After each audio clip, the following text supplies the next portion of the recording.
Law of constant proportion by Alok Chaturvedi. Hello प्यारे बच्चों, good evening all of you. I am Alok Chaturvedi. आज student बहुत important topic law of constant proportion के बारे में बात करेंगे। जैसा कि आप लोग जानते हैं, पिछले वीडियो में हमने लॉ ऑफ केमिकल कॉम्बिनेशन का जो पहला लॉ होता है, लॉ ऑफ कंजर्वेशन ऑफ मास, वो मैंने आपको पढ़ा दिया है, जिसमें लैंडोल्ट एक्सपेरिमेंट के बारे में बताया। आज आप लोग देख रहे हैं जो लॉ ऑफ केमिकल कॉम्बिनेशन का सेकंड लॉ है, लॉ ऑफ कांस्टेंट प्रोपोर्शन। आज इसको डिस्कस करते हैं। दोनों लॉ बहुत इंपॉर्टेंट होता है। वैसे तो लॉ ऑफ केमिकल कॉम्बिनेशन जो पांचों टाइप है बहुत इंपॉर्टेंट होता है। आज हम आपको स्थिर अनुपात के नियम के बारे में बताते हैं। स्थिर अनुपात का नियम होता क्या है? स्थिर अनुपात का नियम, जैसे कोई भी केमिकल कंपाउंड हो, वह किसी भी सोर्स से ऑब्जर्व किया गया हो या किसी भी मेथड से प्रिपेयर किया गया हो। ध्यान से सुनिएगा मैंने क्या बोला। कोई भी रासायनिक यौगिक किसी भी विधि से बनाया जाए, चाहे किसी भी स्रोत से निकाला जाए। ठीक है, फिर सुनिएगा।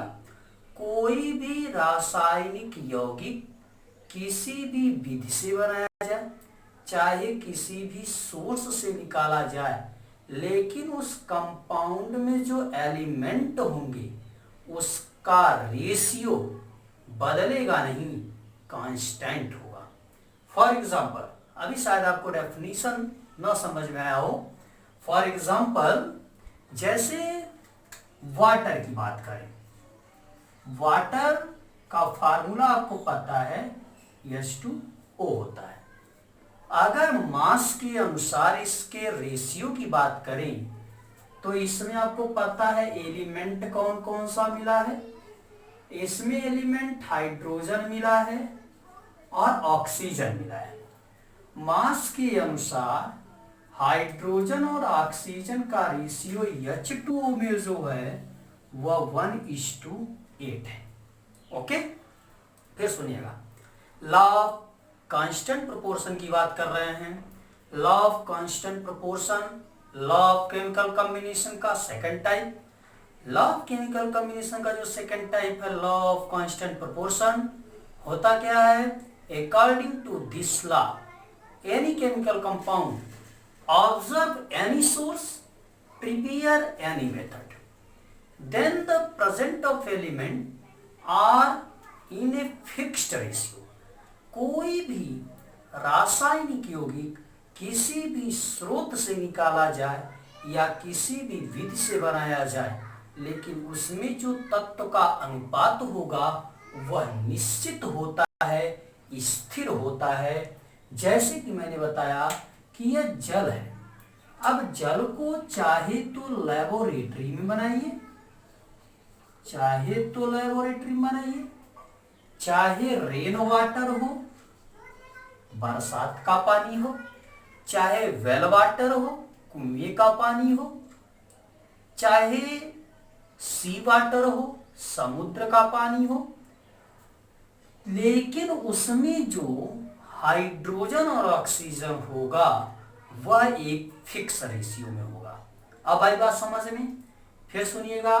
यह वाटर चाहे कहीं से निकाला गया हो, कुएं से, तालाब से, वर्षा का जल हो, चाहे किसी भी सोर्स से प्राप्त किया गया हो, चाहे लेबोरेटरी में बनाया गया हो, लेकिन उसमें जो हाइड्रोजन और ऑक्सीजन है उसका जो मास होगा उसका रेशियो 1:8 होगा।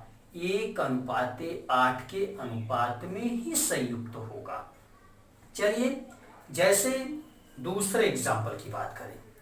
दूसरा एग्जाम्पल है, जैसे कार्बन डाइऑक्साइड है।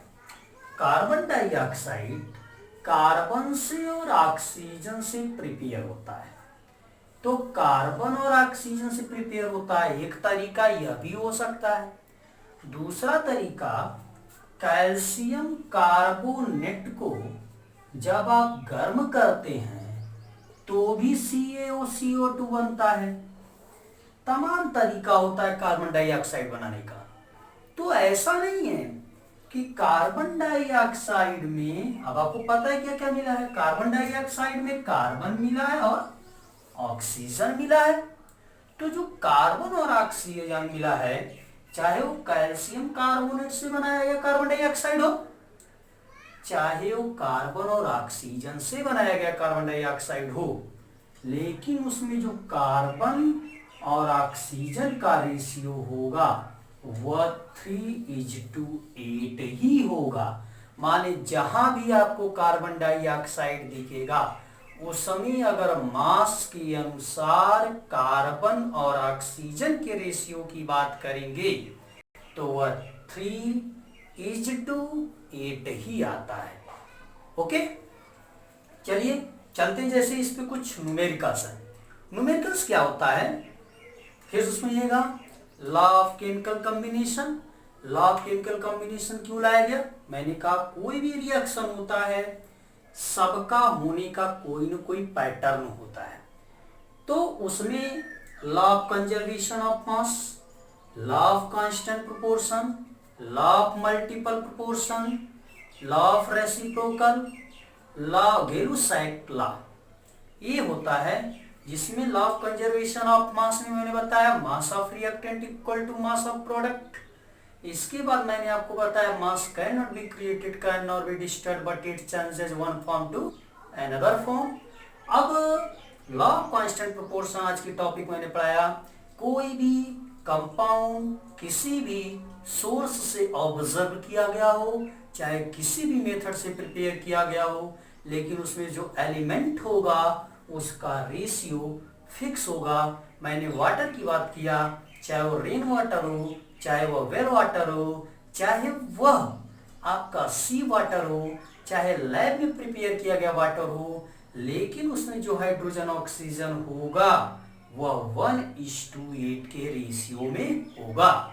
जैसे कार्बन डाइऑक्साइड का प्रिपरेशन जब होता है तो कई मेथड से हो सकता है, लेकिन उसमें जो कार्बन ऑक्सीजन का रेशियो होगा वह 3:8 होगा या कहीं बदलेगा नहीं।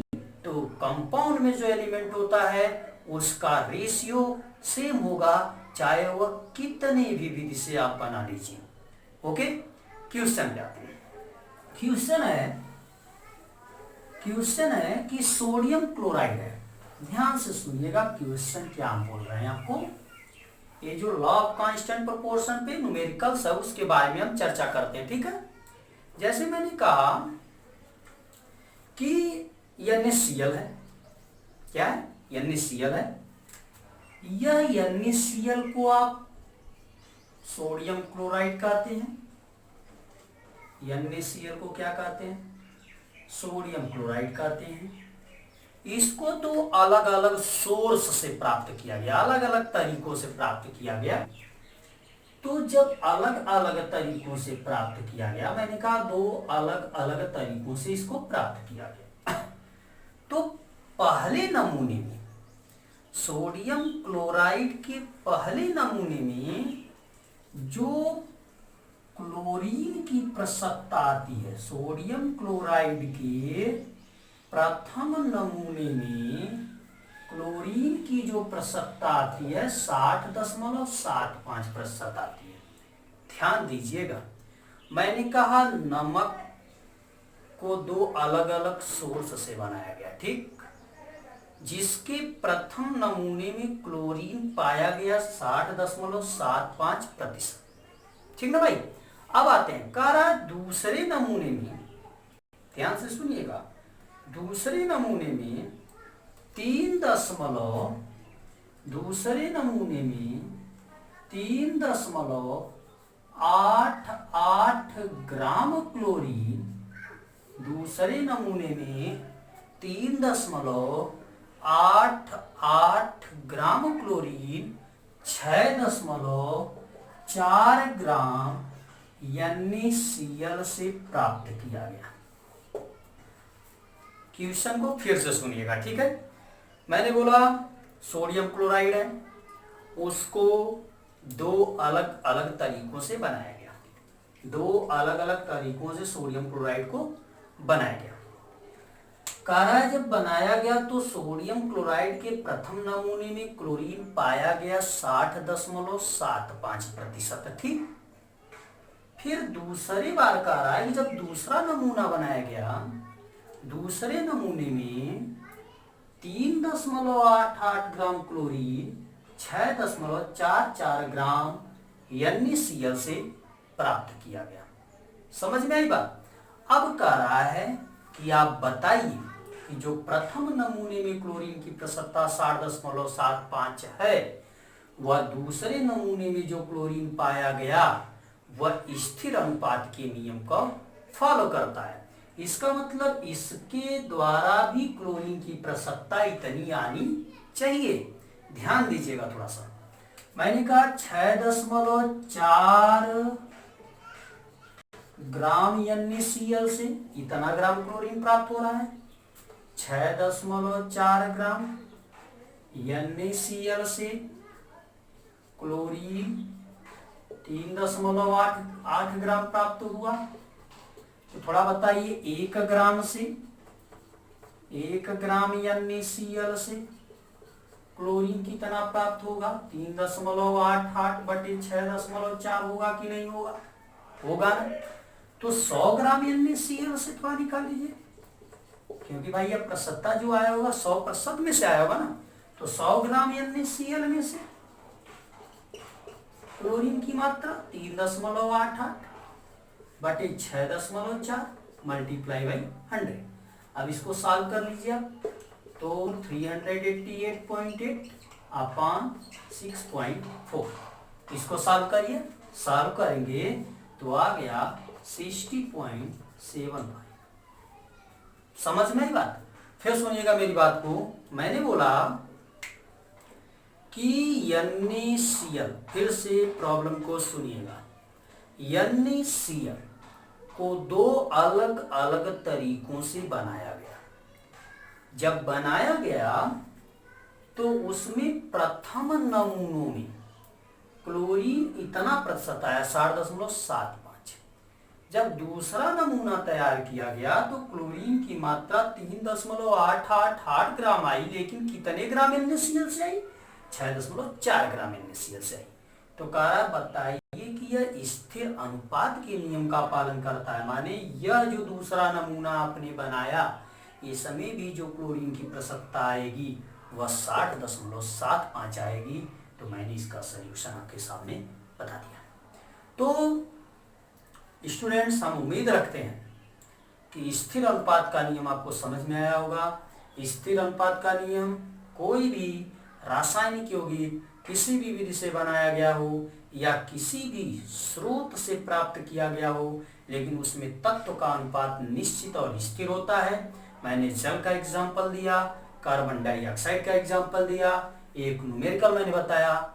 और भी आपको अगर लगाना होगा तो आप अपने बुक से लगा लीजिएगा। जहां दिक्कत होगी आप हमसे क्वेश्चन को पूछ सकते हैं, चाहे वो लॉ ऑफ कंजर्वेशन ऑफ मास का हो, चाहे वो लॉ ऑफ कांस्टेंट प्रोपोर्शन का हो। अगले वीडियो में लॉ ऑफ मल्टीपल प्रोपोर्शन के बारे में बात करेंगे। उम्मीद करते हैं आप लोग को समझ में आया होगा। ज़्यादा से ज़्यादा लोग अपनी सहभागिता बनाए रखें। चैनल को हमारे लाइक एंड सब्सक्राइब करते रहें। धन्यवाद।